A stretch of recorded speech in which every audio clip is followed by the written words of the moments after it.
At Christmas, my dad barked at me and my 7-year-old, "You're both grounded!" Then he told us to eat alone in an empty room. "You need to learn your place," my mom added.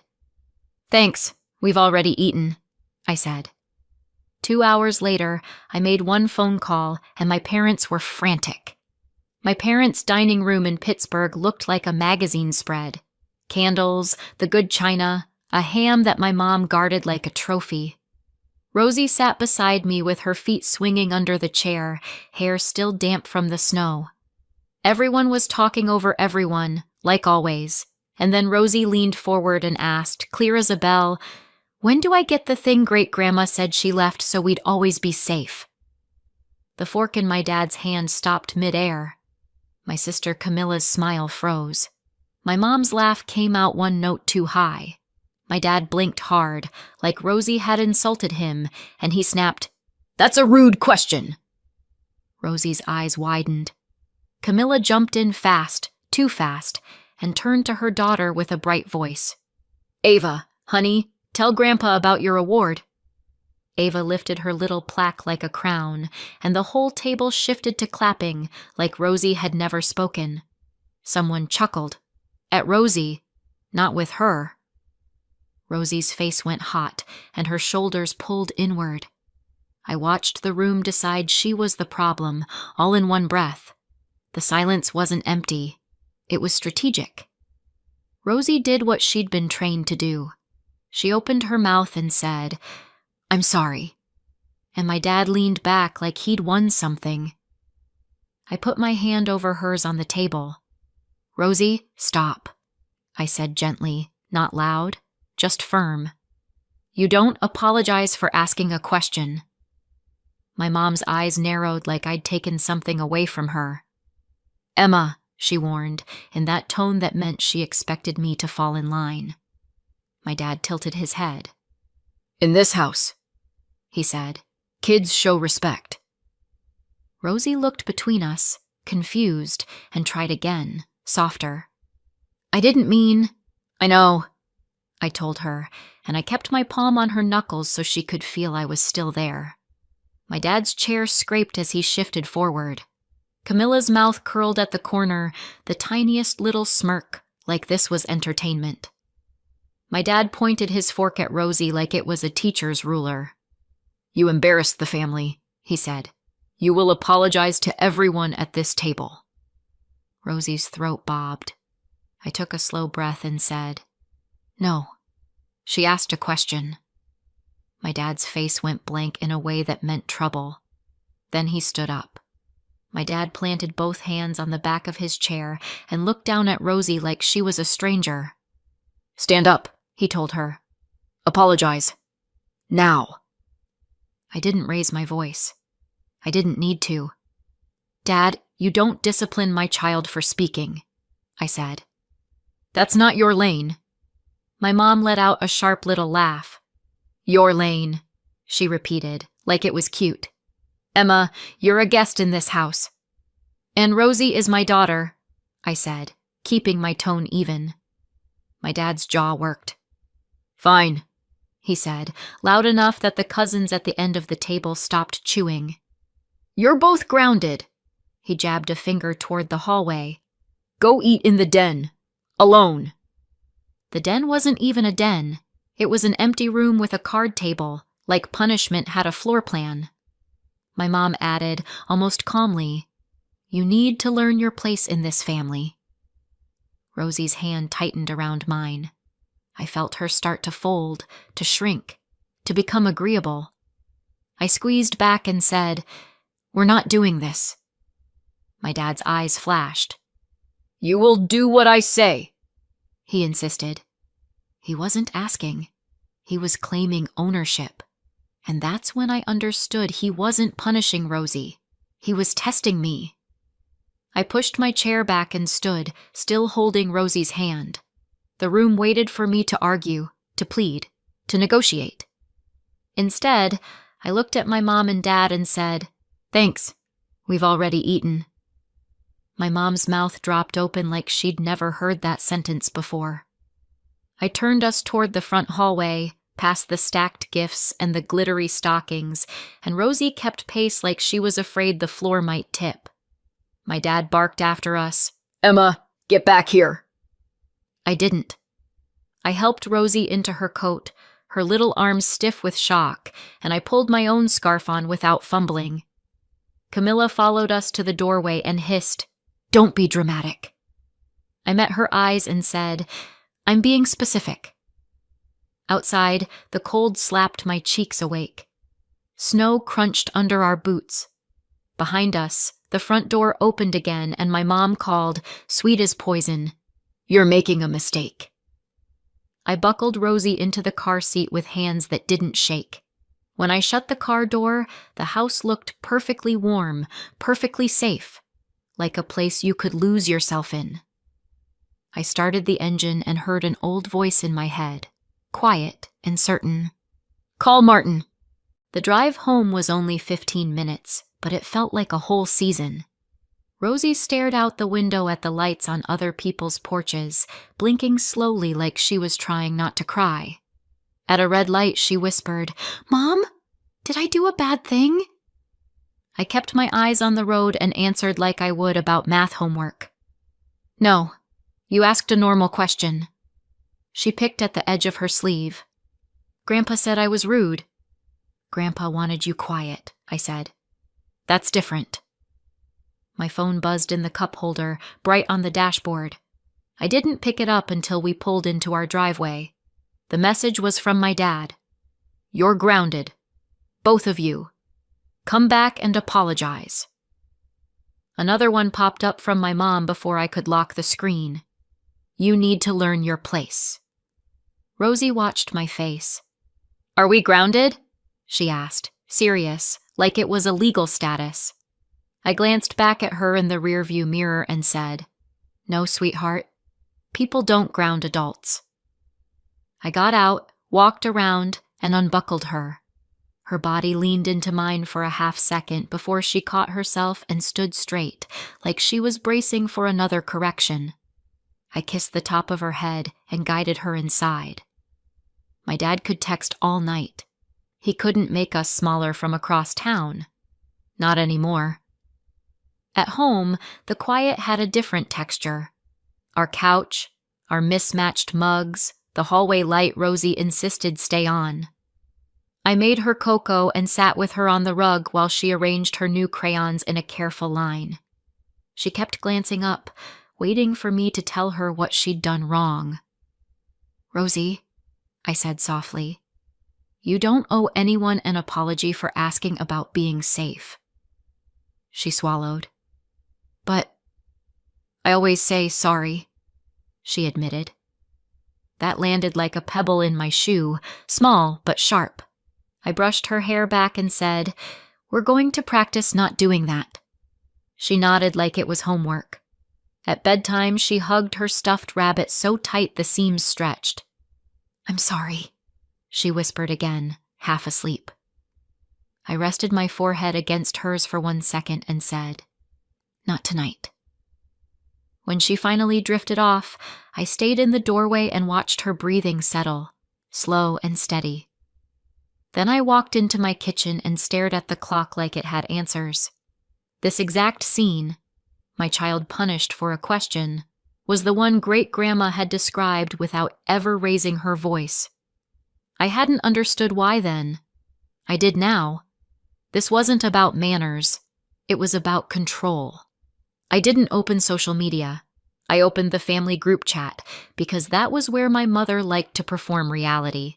There were already photos from dinner, Ava in her sparkly dress holding a slice of pie, my dad's arm around her shoulders, my mom captioning it, "Our sweet girl, so proud." Camilla had replied with a string of heart emojis. Someone else joked, "Ava's the only one with manners." Rosie wasn't in any photo after she asked her question. I scrolled back and saw it like a pattern in fabric. Ava praised for breathing, Rosie corrected for existing. A voice note from Camilla sat there with a little play icon.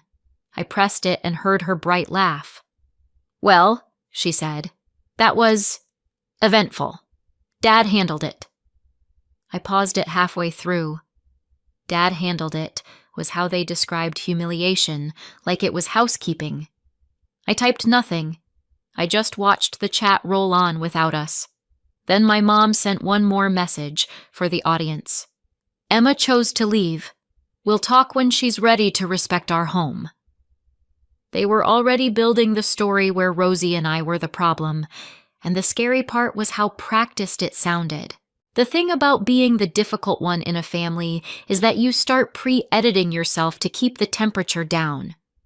I could feel that old reflex trying to kick in, even while Rosie slept down the hall.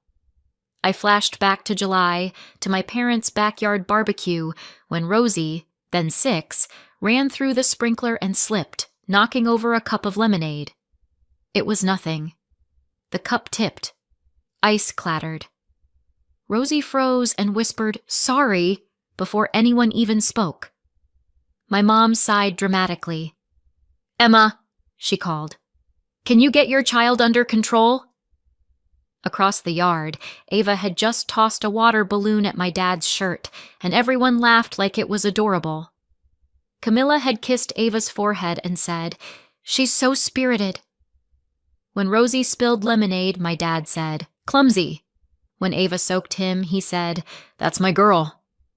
I remembered kneeling beside Rosie with a paper towel, murmuring, "It's okay, just say sorry," because apologizing was faster than fighting. Back then, it felt like peacekeeping. Tonight, it felt like training my daughter to disappear. I sat at my kitchen table and understood something clean and uncomfortable. The golden child had gotten older. The scapegoat had just gotten smaller. And I was done handing my kid the same script I'd been forced to read. The first time Great-Grandma brought it up, she didn't make it dramatic. It was just the two of us in my parents' kitchen the day after her doctor appointment, while everyone else watched football. She moved slowly, but her eyes were sharp. She said, "Rosie asks questions like I do." I smiled because it sounded like a compliment. Then Great-Grandma turned the faucet on low, like she wanted the sound to cover us, and said, "If they ever punish her for asking, don't argue." I frowned. "What do you mean?" She dried her hands and looked me straight in the face. "You won't win a shouting match in that house," she said. "You'll just teach Rosie that love comes with silence." She reached into her apron pocket and pulled out a small folded card with a name and a number. "Martin," she said. "He's my CPA, executor. If they do what I think they'll do, you call him. You don't warn anyone. You don't negotiate." I stared at the number like it was a weird prank. "Why would I need that?" I asked. Great-Grandma pressed the card into my palm and closed my fingers around it. "Because I promised Rosie she'd always be safe," she said, quiet as a fact. "And safety doesn't work if other people get to control it." Her grip was stronger than it looked. "Promise me," she added. I swallowed and nodded. Tonight, in my own kitchen, I could still feel the imprint of that card in my hand. I'd promised her. After Rosie asked her question at dinner, my dad didn't just hear a child being curious, he heard a lock rattling. I sat at the kitchen table with the house dark around me and replayed Rosie's exact words. The thing Great-Grandma left so we'd always be safe. Rosie didn't even say money. She didn't say inheritance. She said safe. Because that was how Great-Grandma explained it to her. Like a concept, not a prize.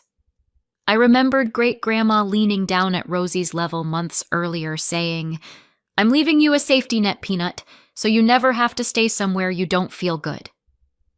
Rosie had nodded solemnly like she understood more than any adult in my family wanted her to. That's what made the dinner reaction so violent, because Rosie's question wasn't random. It was a reminder. It was a little hand reaching towards something my parents thought they owned. I pulled my phone back out and scrolled through my dad's messages again. The wording hit different now. "You're grounded. Come back. Apologize." It wasn't about manners.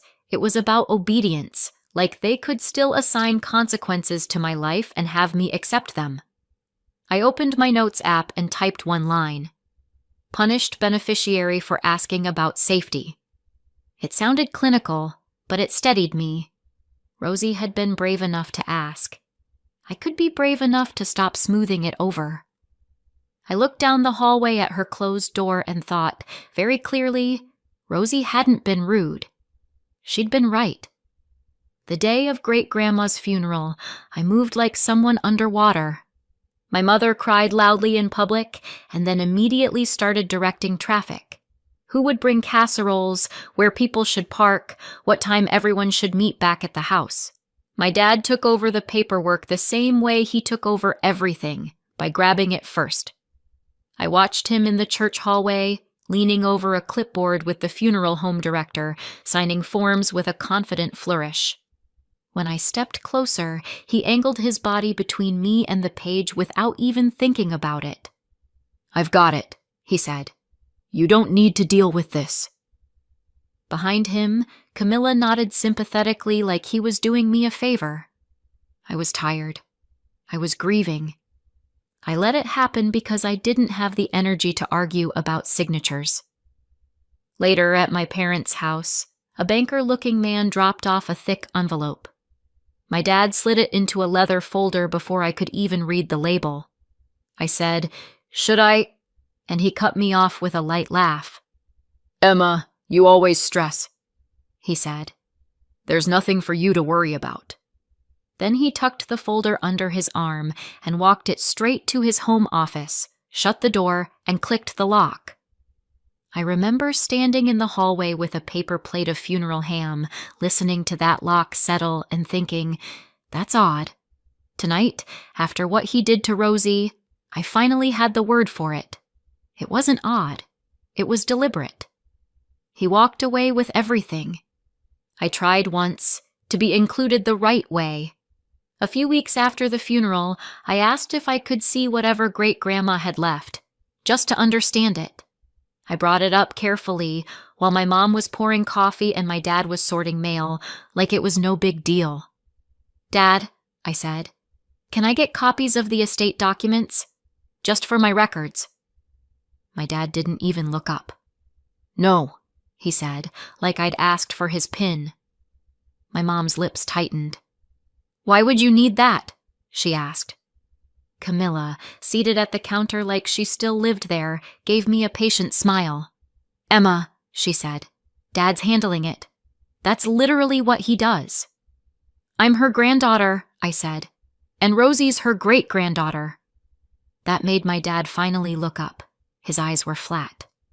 "I told you there's nothing for you to worry about," he said. "Stop digging." My mom added, almost kindly, "Learn your place, Emma. You'll be happier." There it was again, that line, rehearsed like a family motto. I remember swallowing my questions because arguing would have turned into a whole evening of my mom crying and my dad lecturing.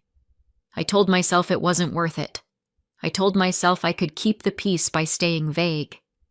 That was the deal I'd made with my own childhood. Tonight, my kid was paying for that deal, and the price was too high.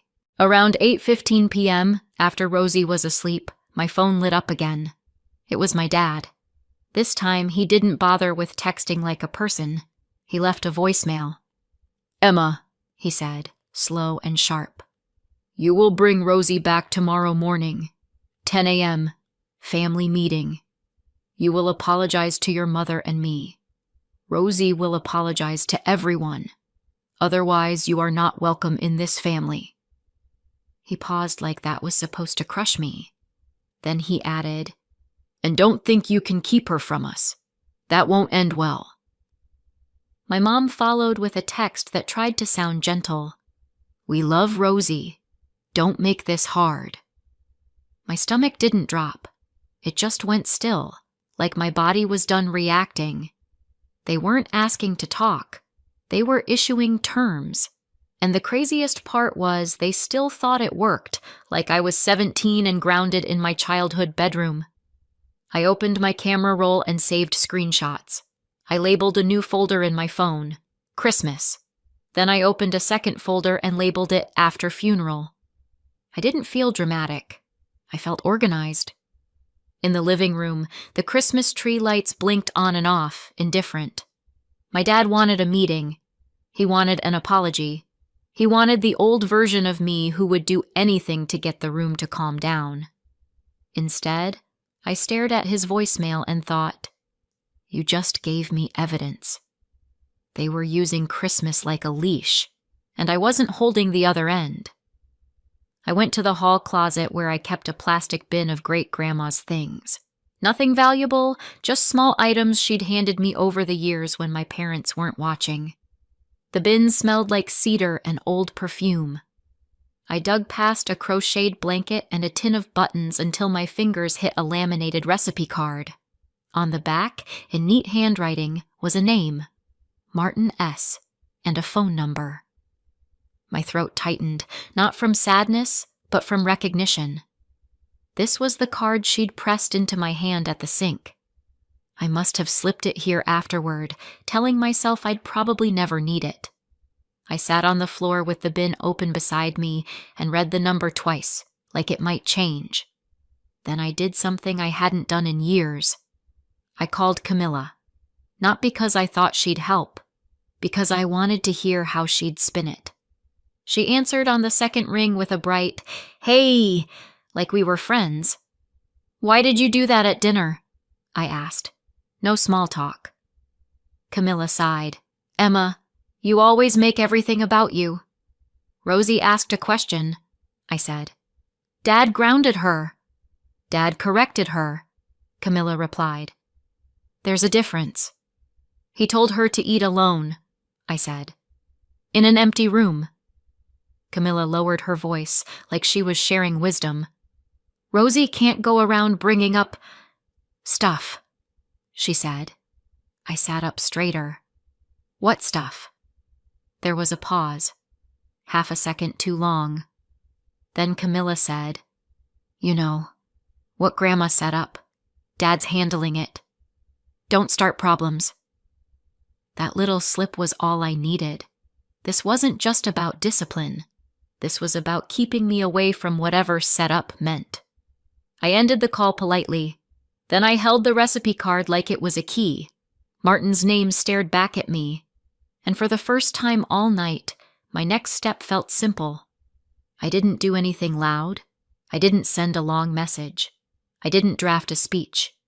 I walked to my filing cabinet and pulled out Rosie's birth certificate, my passport, and the folder where I kept school records. I set them on the kitchen table in a neat stack. I plugged my phone into the charger so it wouldn't die mid-call. I wrote down the time of my dad's voicemail and the exact words he used. Then I walked down the hall and cracked Rosie's door open just enough to see her.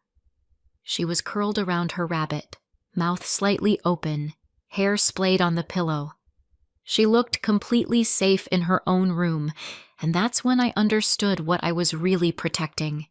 Not money, not paperwork, not pride. The right to live without being punished for asking. I closed her door and went back to the kitchen. The clock on the microwave clicked toward 9. I sat down, placed the recipe card beside my phone, and rested my hands flat on the table until they were steady. No rehearsed apology, no bargaining plan, just one decision made quietly. When the clock turned, I reached for my phone. Just after 9, I picked it up. At 9:01 p.m., I dialed Martin's number. The line rang once, twice, and then a man answered with a calm, "Martin speaking." I said, "Hi, this is Emma, Ruth's granddaughter. She told me to call you if my parents ever punished my daughter for asking a question." There was a pause. Not surprise, more like confirmation. "I was wondering when I'd hear from you," he said quietly. "Are you safe right now?" "Yes," I said. "My daughter is asleep. We left." "Good," he replied. "I can't go into details over the phone, but I can confirm I'm the executor and I'm involved with the arrangements Ruth made for your child." My throat tightened. "My parents..." They're acting like they control everything, I said. Martin's voice stayed level.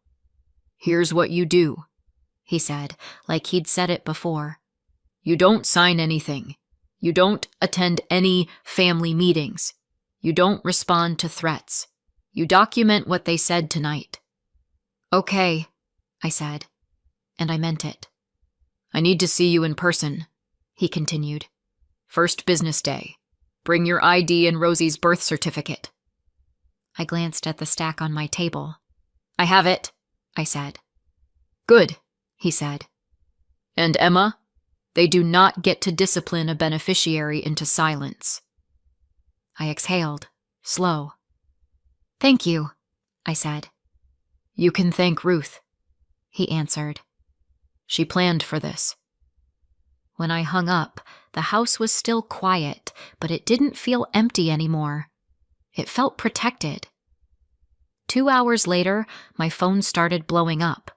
My mom's voicemail was pure panic. Emma, why is the trustee refusing to speak to us? My dad's was shorter. What did you do? The first business day after Christmas, I dropped Rosie off at her winter break program like everything was normal. Backpack, hairbrush, a quick love you. Then I drove downtown through gray Pittsburgh slush and parked near a low office building with frosted glass doors. Martin met me in the lobby in a simple button-down and a winter coat that looked like it had seen 100 tax seasons. He didn't hug me. He didn't pity me. He shook my hand and said, "Let's get you informed." In his office, a file folder sat on his desk with a label that made my stomach flip. Rosalie Harris, Trust. He opened it and slid papers toward me. Ruth established a minors' trust, he said. Rosie is the beneficiary. He tapped a paragraph with his pen. The trustee is a professional fiduciary, an institution. Not your parents, not your sister, no family member. My fingers hovered over the page, not touching yet, like it might smear. So, my dad wasn't handling it, I said. Martin gave a small, dry smile. Your father was handling your father, he corrected. He pulled out a simple chart he'd printed. Beneficiary, Rosie. Legal parent, Emma. Trustee, Keystone Fiduciary Services. This is who has authority, he said. And your dad isn't on it. I sat back in the chair and felt something settle into place, like a bolt sliding shut. Then why did they react like that at dinner? I asked. Martin looked at me and said, Because Rosie asked about the thing they can't control. He didn't say it like drama. He said it like weather. And for the first time since Christmas dinner, I wasn't guessing. I was reading. Martin didn't make me wait for the ugly part. He flipped to a section of the file and placed a thin packet on top, like he wanted it separate from the rest. This, he said, is why Ruth told you to call. The first page was an email chain. I recognized my dad's name in the sender line. I recognized Camilla's too. The emails weren't emotional. They were strategic. My dad had written to the trustee asking what steps were necessary to ensure stable management for a minor beneficiary. Camilla followed up with a cheerful note offering herself as a financial guardian because she was close to the child. I felt my jaw tighten. She barely knows Rosie, I said. Martin nodded. They were preparing to petition for appointment as guardian of the property, he said. Not custody, money control. He slid one more sheet forward. It was a draft petition, dated before Christmas. They were moving on this, he said. And then Rosie asked about safety at dinner. My hands went cold. I thought about Camilla redirecting to Ava, the way she'd laughed. So, they weren't embarrassed, I said slowly. They were threatened. Martin didn't argue. Ruth anticipated exactly this, he said. She built in professional oversight because she didn't trust family dynamics. I stared at the paper until the words stopped being letters and started being intention. They'd been planning this while we were setting the table. And suddenly, my dad's "learn your place" line wasn't vague at all. It was a mission statement. Martin moved fast, but he didn't take control away from me. He asked, "Do you authorize me to notify the trustee that you are Rosie's legal parent and that any contact from relatives is to be treated as interference?" I nodded. "Yes," I said. He typed while I watched.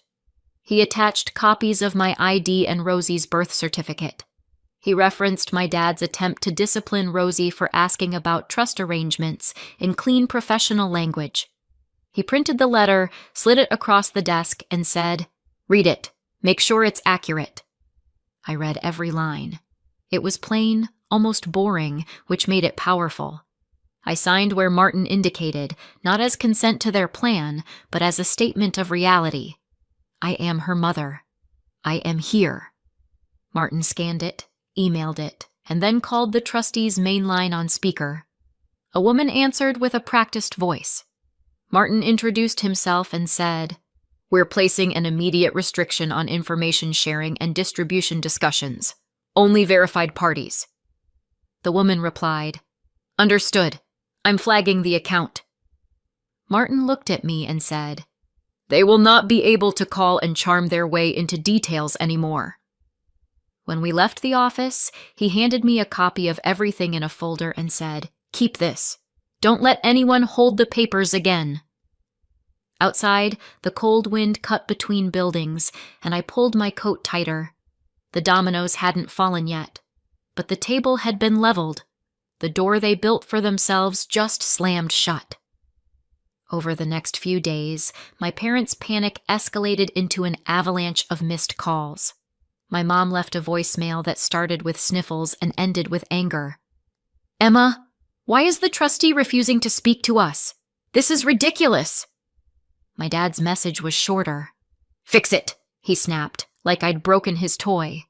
Then Camilla texted, "You're really doing this? To family?" I didn't answer. I forwarded everything to a new email folder, the way Martin told me. By the fourth day, a man in a heavy coat knocked on my door right as I was packing Rosie's lunch. He held out a stapled packet and said, "Emma Harris?" I took it, signed his form, and closed the door with my face still neutral. Rosie looked up from the table. "Who was that?" she asked. "Paperwork," I said, because it was the truth. In the packet, my sister's name was on the first page, bolded like a title. Petition for emergency appointment. The words unstable, erratic, and unfit showed up like they'd been copied from a script. They wanted the court to appoint Camilla for stability, and they mentioned trust distributions like it was an obvious next step. My hands didn't shake. My heartbeat didn't spike. I just sat down, read every page, and started a list of responses. My mom called again and left a message that ended with, "Rosie will lose her family if you keep this up." I stared at that sentence and felt something harden into clarity. This was the all-in move. They weren't trying to discipline me anymore. They were trying to erase me, and they'd put it in black and white. At the courthouse, the hallways smelled like wet coats and old paper. Camilla arrived in a beige sweater with her hair smoothed flat, the way she wore it when she wanted to look harmless. My dad walked beside her like a manager escorting his spokesperson. My mom dabbed at dry eyes with a tissue, already ready for her performance.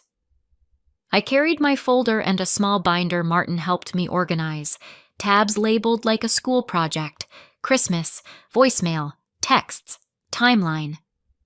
Martin sat a few rows behind me in the courtroom, not in front, not speaking for me, just present. The judge looked down over her glasses and said, "Emergency petitions require emergency facts." Camilla started with, "Your Honor, we're just worried about Rosie," and the judge held up a hand. "Worried people don't usually request access to trust funds," she said flatly. I opened my binder and slid copies of my dad's messages to the clerk. "You're grounded. Family meeting. Not welcome." I explained calmly that my daughter was punished for asking about something her great-grandmother promised for safety, and that my family attempted to pursue financial guardianship without informing me. The judge's eyes moved across the papers. She asked Camilla, "Why should you be appointed when a professional trustee exists?" Camilla blinked, caught. My dad finally spoke, angry. "Because Emma is making this difficult." The judge looked at him and said, "This court is not a tool for family control." 10 minutes later, she denied the emergency request. She added firm limits: no contact with the trustee, no petitions without proper cause, and no interference with the legal parent. She didn't yell. She didn't scold. She just closed the door. The judge didn't raise her voice either. Losing in court didn't make my parents quiet. It just made them switch weapons. Within 24 hours, my aunt texted, "Why are you banned from your parents' house?" A cousin messaged, "Your mom says you're keeping Rosie from everyone." My mother was doing the thing she always did, telling the story first so she could own it.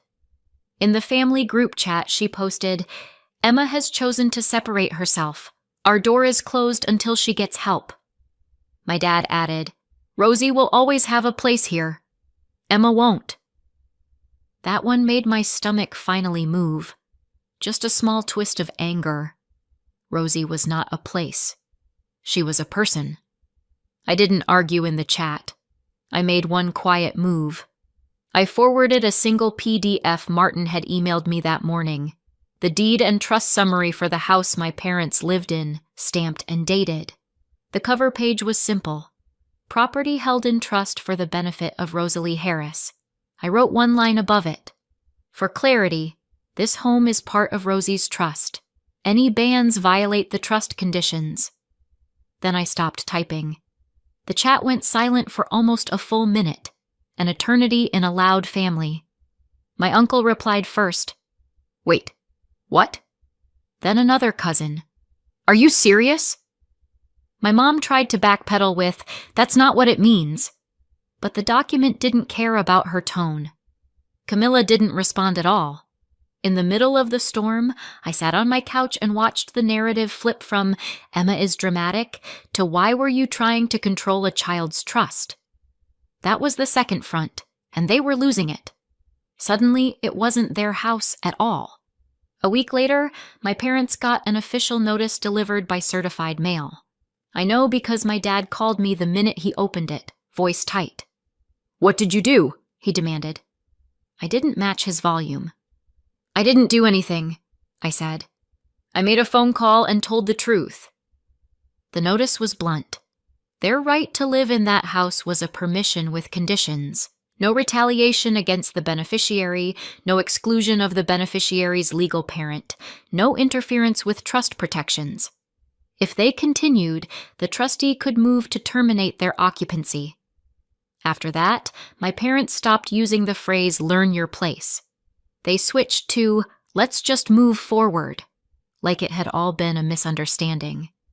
Camilla tried once, texting me, "We should put this behind us," and I didn't answer. Months passed. The emergency petition went nowhere. The trustee stayed professional and firm. Some relatives went quiet around my parents and Camilla.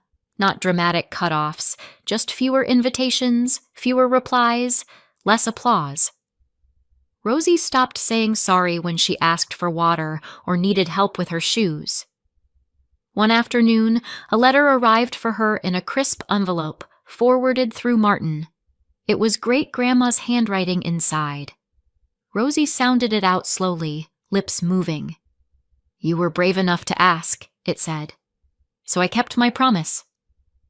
Rosie looked up at me and didn't apologize for crying. "Our new rule is simple. Access to my child doesn't come through humiliating her mother. What would you have done in my place?